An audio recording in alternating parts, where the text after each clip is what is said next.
এপ্রিলের প্রথম অর্ধেই হবে নির্বাচন, বললেন প্রধান উপদেষ্টা প্রফেসর মোহাম্মদ ইউনূস। ইসরাকের কড়া বার্তা, নগর ভবনে কোনো উপদেষ্টা বা প্রশাসক বসতে পারবেন না।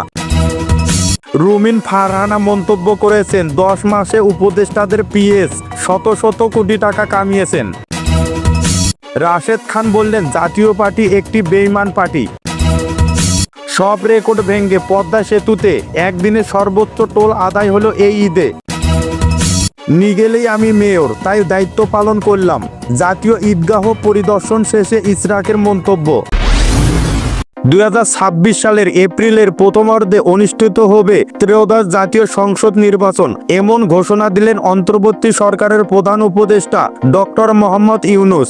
6 জুন জাতির উদ্দেশ্যে ভাষণে তিনি বলেন, নির্বাচন হবে অংশগ্রহণমূলক, উৎসবমুখর এবং শান্তিপূর্ণ পরিবেশে। তিনি জানান, সরকারের প্রধান উদ্দেশ্য সংস্কার, বিচার এবং নির্বাচন। রোজার ঈদের মধ্যে সংস্কার এবং বিচারের বিষয়ে দৃশ্যমান অগ্রগতি আসবে বলেও তিনি আশাবাদ ব্যক্ত করেন। প্রধান উপদেষ্টা বলেন, বাংলাদেশে সংকটের মূল কারণ ত্রুটিপূর্ণ নির্বাচন। তিনি এমন একটি নির্বাচন আয়োজনের প্রতিশ্রুতিবদ্ধ যাতে ভবিষ্যতে আর কোনো রাজনৈতিক সংকট সৃষ্টি না হয়। নির্বাচনের জন্য প্রাতিষ্ঠানিক প্রশাসনের প্রয়োজনীয়তা তুলে ধরে তিনি বলেন, নির্বাচন কমিশন উপযুক্ত সময়ে বিস্তারিত রোডম্যাপ দিবে। মানবতা বিরোধী অপরাধের বিচার এবং গণ অভ্যুত্থানের শহীদদের প্রতি সম্মান জানিয়ে তিনি বলেন, এমন নির্বাচন হোক যা ইতিহাসে স্মরণীয় হয়ে থাকবে। সবচেয়ে বেশি ভোটার, প্রার্থী এবং দল অংশগ্রহণ করবে।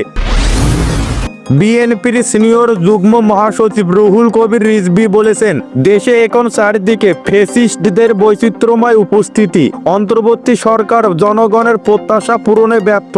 শান্তি, নিরাপত্তা এবং ন্যায় বিচার এখন শুধুই আকাঙ্ক্ষা। ঈদের সময় সড়কে দীর্ঘ যানজট, অতিরিক্ত ভাড়া এবং ভয়াবহ দুর্ভোগ মানুষকে কষ্টে ফেলেছে। রিজভীর অভিযোগ, আইন শৃঙ্খলা পরিস্থিতি দ্রুত অবনতির দিকে। ছিনতাই, ডাকাতি বেড়েছে ভয়াবহভাবে। তিনি বলেন, ঢাকা শহরের অনেক এলাকা অপরাধের অভয়ারণ্য হয়ে উঠেছে, অথচ পুলিশের তৎপরতা শিথিল। সীমান্ত নিয়েও উদ্বেগ প্রকাশ করেছেন তিনি। অভিযোগ তুলেছেন, ভারত প্রতিদিন বাংলাদেশে পুশ ইন করছে শত শত মানুষকে। সীমান্তে হত্যা, জেলেদের হয়রানি, এইসবই প্রতিবেশী সম্পর্কের পরিপন্থী। তিনি আরো বলেন, শ্রমিকদের বেতন বোনাস না দিয়ে ঈদের আগে তাদের কষ্টে ফেলা অমানবিক। সরকার জনগণের দায় এড়াতে পারে না। রিজভীর দাবি, দেশে গণতন্ত্র এবং নিরাপত্তা নিশ্চিত করতে এখনই কার্যকর পদক্ষেপ প্রয়োজন। গণ অধিকার পরিষদের সাধারণ সম্পাদক মোহাম্মদ রাশেদ খান সম্প্রতি জাতীয় পার্টিকে নিয়ে করেছেন কড়া মন্তব্য। তিনি বলেন, জাতীয় পার্টি জনগণের অধিকার হরণে সহযোগিতা করেছে এবং সরকারের দোসর হিসেবে কাজ করেছে। ঝিনাইদহে সাংবাদিকদের সঙ্গে আলাপকালে রাশেদ খান প্রশ্ন তোলেন, যখন অন্যান্য বিরোধী নেতারা গ্রেপ্তার হচ্ছেন তখন জাতীয় পার্টির নেতারা কেন ধরা পড়েননি?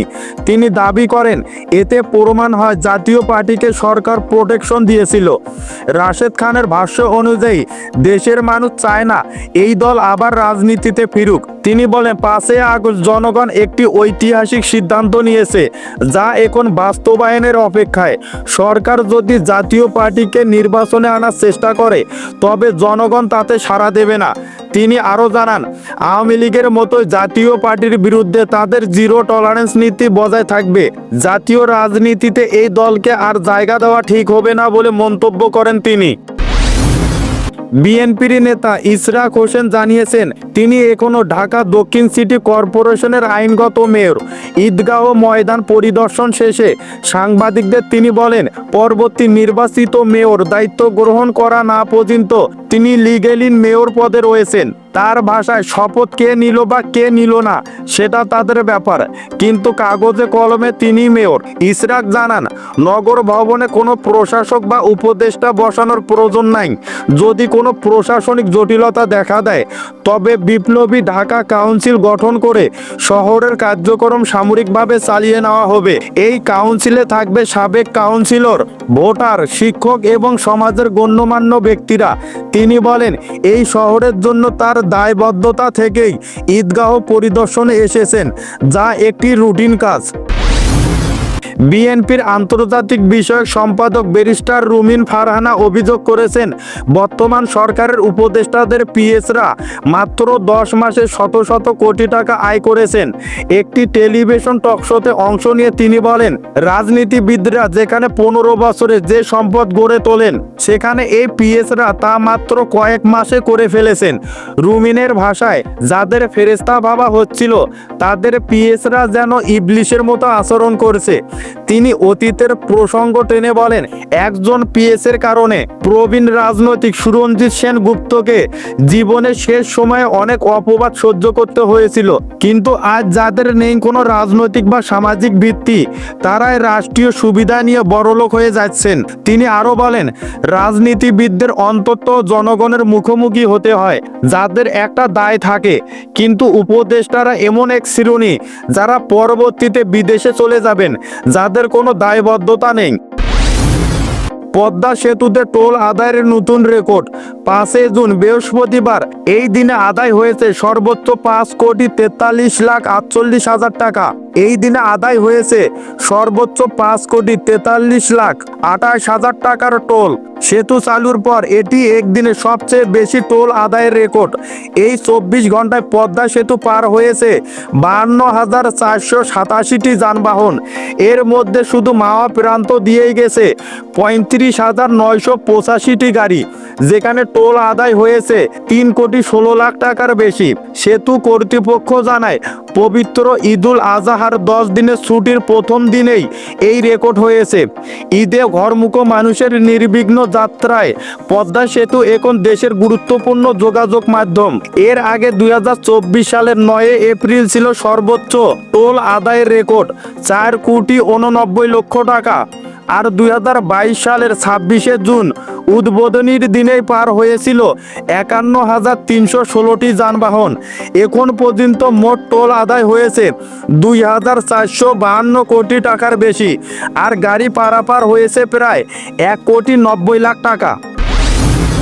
ঢাকা দক্ষিণ সিটি কর্পোরেশনে কোনো প্রশাসন বা উপদেষ্টা বসতে পারবে না, এমন ঘোষণা দিলেন বিএনপির নেতা ইশরাক হোসেন।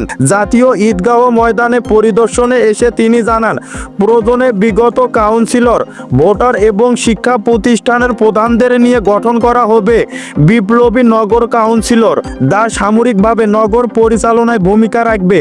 তিনি বলেন, আমিও নগর ভবনে বসতে পারতাম যদি আপোষ করতাম, কিন্তু সেটা নগরবাসীর জন্য মঙ্গলজনক হতো না। ঈদগাহ পরিদর্শন প্রসঙ্গে ইশরাক জানান, নির্বাচিত প্রতিনিধি এবং আদালতের রায় অনুসারে মেয়রের দায়িত্ব নিয়ে এসেছি, এটা আমাদের নিয়মিত কাজের অংশ। তিনি আরও বলেন, যারা পরিষ্কার পরিচ্ছন্নতার কাজ করবেন তাদের সঙ্গেও আগামীকাল মাঠে থাকবেন। বর্তমান অন্তর্বর্তী সরকারের উপদেষ্টাদের নিরপেক্ষতা নিয়েও প্রশ্ন তোলেন ইশরাক হোসেন। তিনি বলেন, এই উপদেষ্টা পরিষদের অধীনে সুষ্ঠু নির্বাচন সম্ভব নয়। তারা যদি রাজনীতি করতে চান তাহলে দায়িত্ব ছেড়ে রাজনীতিতে অংশ নিক।